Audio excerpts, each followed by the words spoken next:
Meus queridos e minhas queridas, dou a vocês mais uma vez as boas-vindas aqui ao Renologia, esse canal que busca trazer para vocês conteúdos completos de biologia para que vocês se preparem melhor para o vestibular, para o Enem ou para aquela provinha marota que você vai ter no colégio.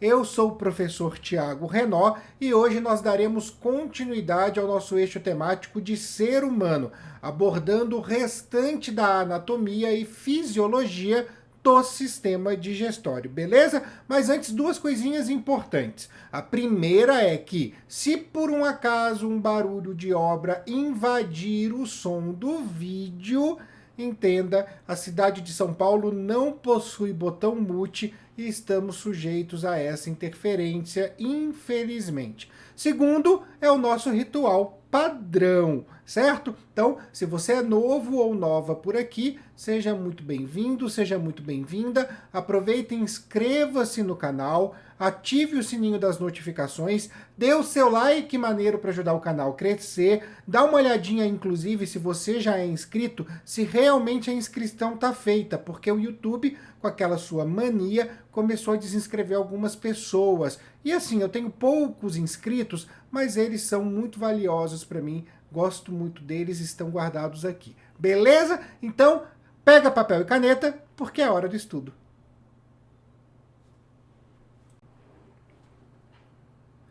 Como se fosse uma série.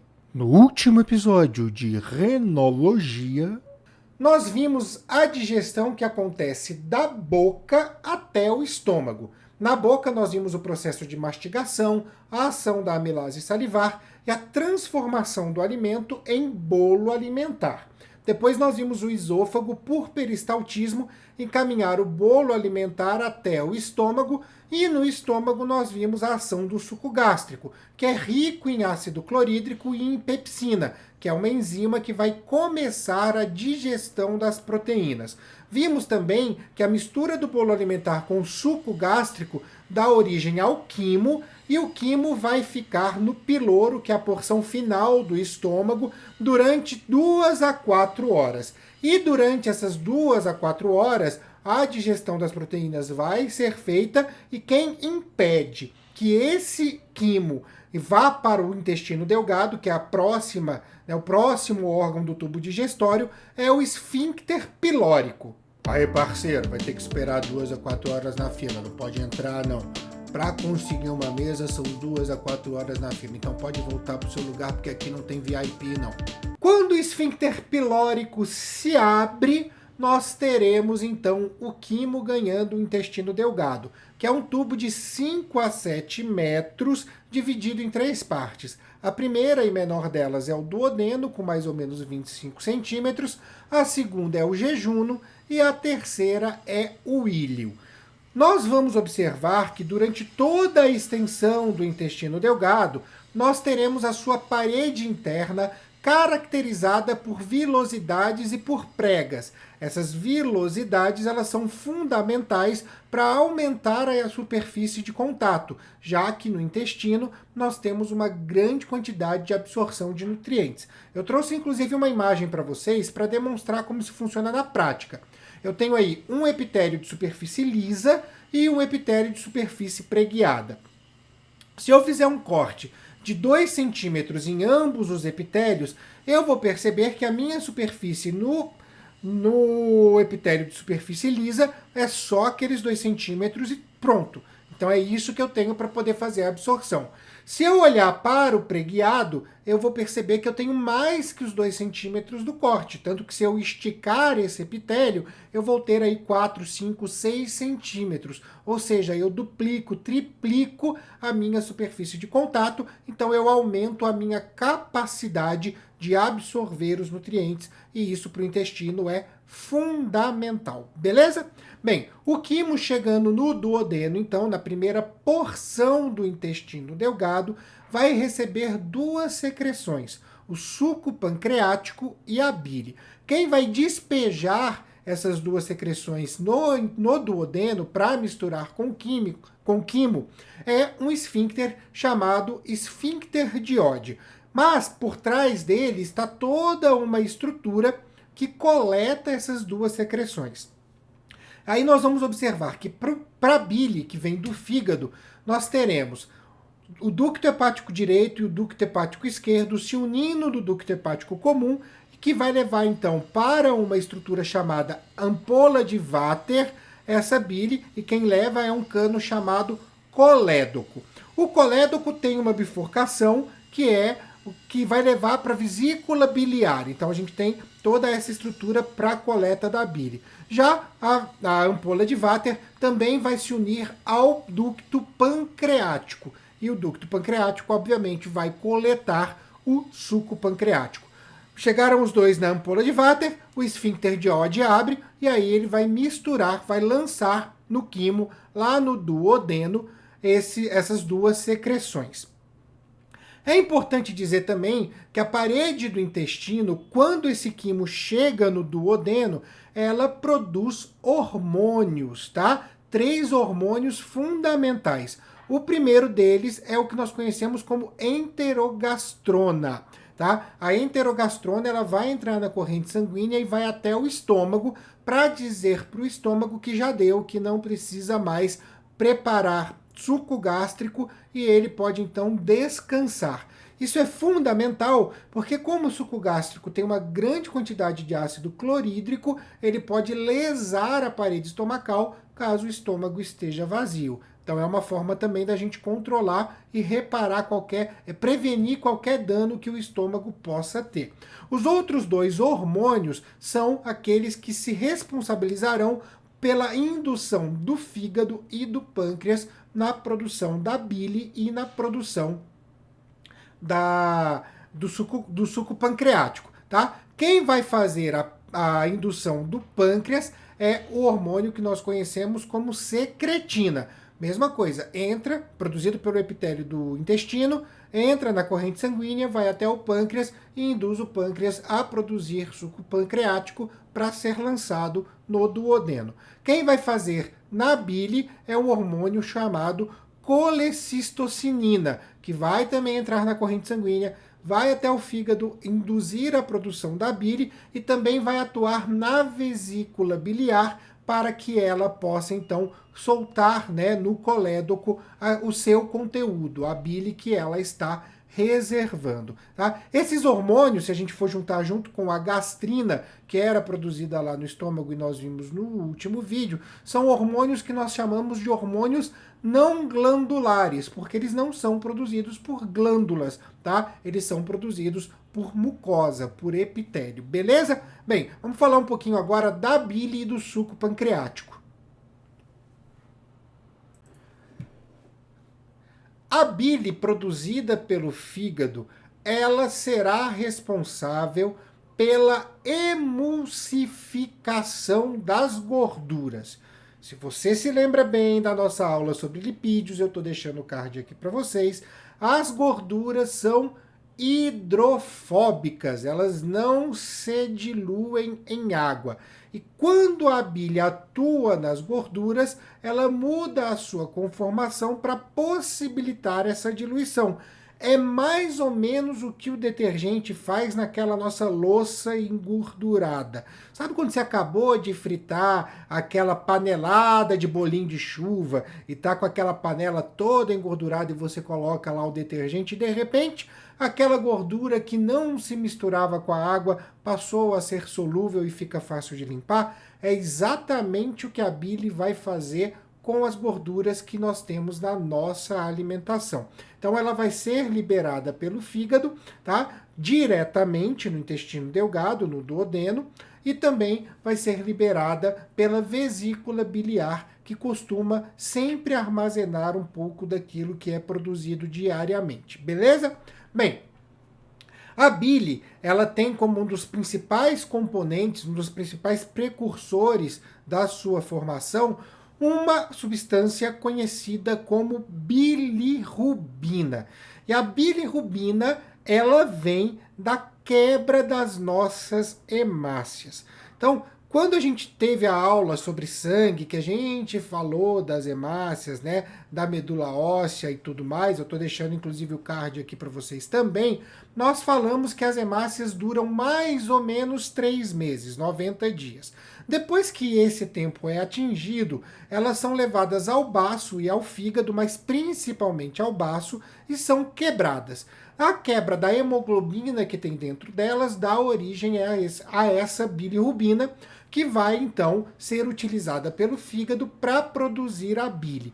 E a bilirrubina, ela não só atua nisso não, ela também atua em duas coisas que nós olhamos sempre e aí nunca soubemos explicar. Ela atua em 2 pigmentos. Um pigmento é a urobilina e o outro é a estercobilina. O que eles fazem? A urobilina dá cor amarela à urina e a estercobilina dá cor marrom às fezes. Então, como a bilirrubina ela é tóxica para o nosso corpo, uma das formas que a gente tem de eliminá-la é pela bile e as outras 2 formas são pela estercobilina e pela urobilina. E agora, se alguém perguntar para vocês por que suas fezes são marrons, você sabe explicar com muita facilidade, beleza? Bem, o suco pancreático, ele já possui aí uma grande quantidade de enzimas que vai atuar, né, que vão atuar diretamente nos nossos nutrientes. Tá? Então a bile, inclusive, ela é importante para a própria ação do suco pancreático, porque o suco pancreático tem, entre outras enzimas, a lipase pancreática. E a lipase só vai atingir as gorduras caso a bile tenha feito a emulsificação delas, certo? Além da lipase, nós temos também a amilase pancreática, que vai obviamente atuar no amido, transformando o amido em maltase, e temos também a quimiotripsina, a tripsina e a carboxipeptidase. Essas 3 vão atuar diretamente na quebra de ligação peptídica, então vão atuar na digestão das proteínas. E aí a gente começa então a ter um andamento melhorzinho da situação. E vejam só, quando eu comecei a falar do intestino delgado, eu falei que o quimo entrava no duodeno. E aí, com a mistura do suco pancreático, com a mistura da bile, com a digestão desses nutrientes, com a absorção desses nutrientes, eu simplesmente não vou ter mais o quimo.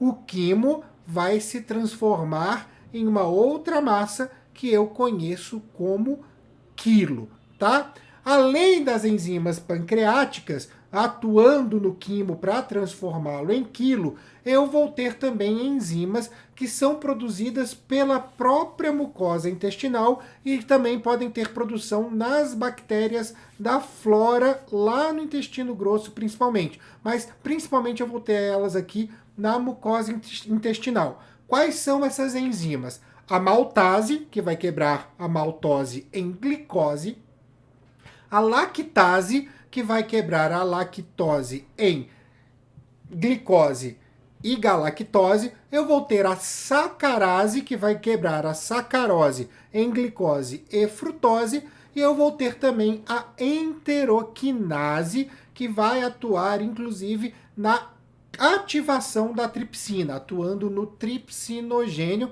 Então é uma enzima que vai atuar na digestão das proteínas. Dessa maneira eu consigo absorver monossacarídeos, né, ter à minha disposição gordura simples, os monossacarídeos, ter também os aminoácidos, fazer a absorção desses nutrientes, então encaminhar pela corrente sanguínea para os órgãos que mais precisam, para onde é necessário, ou para armazenar ou para usar diretamente, beleza? Bem, uma vez que eu tenho então o quilo formado no intestino delgado, é hora de passar para a próxima porção, que é o intestino grosso.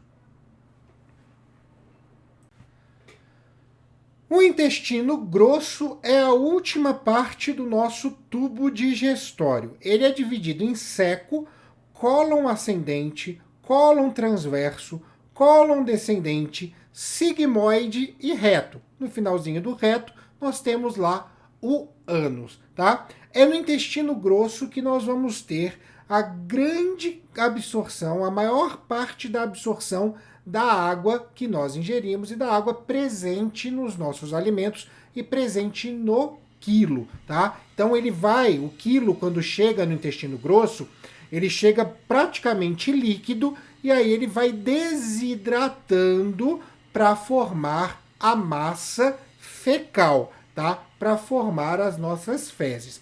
Quem separa o intestino grosso do intestino delgado é um esfíncter chamado ileocecal, tá? O esfíncter ileocecal, ele tem, como qualquer outro esfíncter que a gente viu até esse momento, tá? A função de simplesmente evitar o refluxo daquele quilo para o intestino delgado, beleza? Bem, no seco, que é a primeira porção do intestino grosso, nós vamos observar lá uma cobrinha, lá embaixo, uma tirazinha. Esse é o apêndice vermiforme, aquele negocinho que inflama e faz você correr para o médico em casos de apendicite. Mas o apêndice vermiforme, hoje ele nem tem tanta função assim, tá? Você vive sem ele numa boa, tá?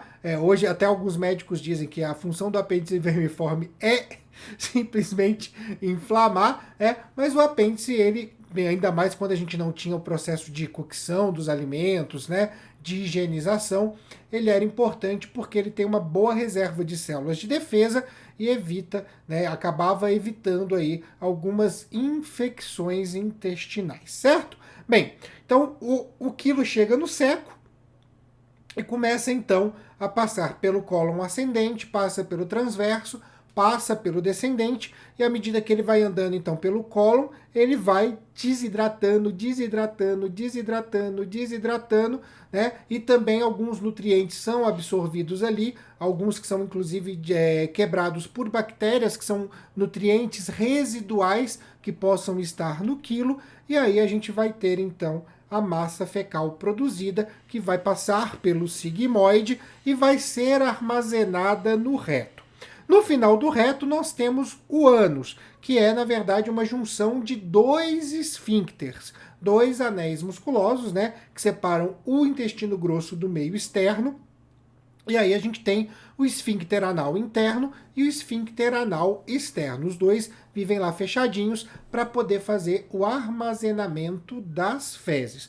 Quando o esfíncter está aberto, né, quando os dois esfíncteres abrem, a gente então tem a passagem das fezes, a defecação, a evacuação, tá? E é importante também porque é essa passagem pelo esfíncter que vai moldar as fezes. Eu não sei se vocês já tiveram a condição de conversar com uma nutricionista, conversar com um médico, muitas vezes falam as fezes boas, né? Quando você vê que tem sinal de saúde, sim, as fezes falam muito sobre a gente, quando você vê que tem sinal de saúde, são as fezes moldadas, né? Quem molda essas fezes é simplesmente o ânus, os dois esfíncteres anais, interno e externo. E aí, dessa maneira, o alimento entrou, o alimento foi digerido, aquilo que nós precisávamos eliminar foi eliminado, aquilo que nós não aproveitamos não foi aproveitado, e enfim, a gente foi ao banheiro para poder finalizar esse processo com a evacuação. Beleza? Bem, essa foi a segunda parte do sistema digestório. A gente vai ficando por aqui no vídeo de hoje, mas antes disso, eu lembro a você para nos seguir lá nas outras redes sociais, @Renologia, no Twitter, no Instagram, no TikTok. Sempre tem lá uma dica legal para você, um quiz, um videozinho curto com uma lembrança, uma imagem para você estudar, ou seja, conteúdo não falta para sua preparação, beleza? Deixo aqui meu grande beijo a todos e a todas e até a próxima!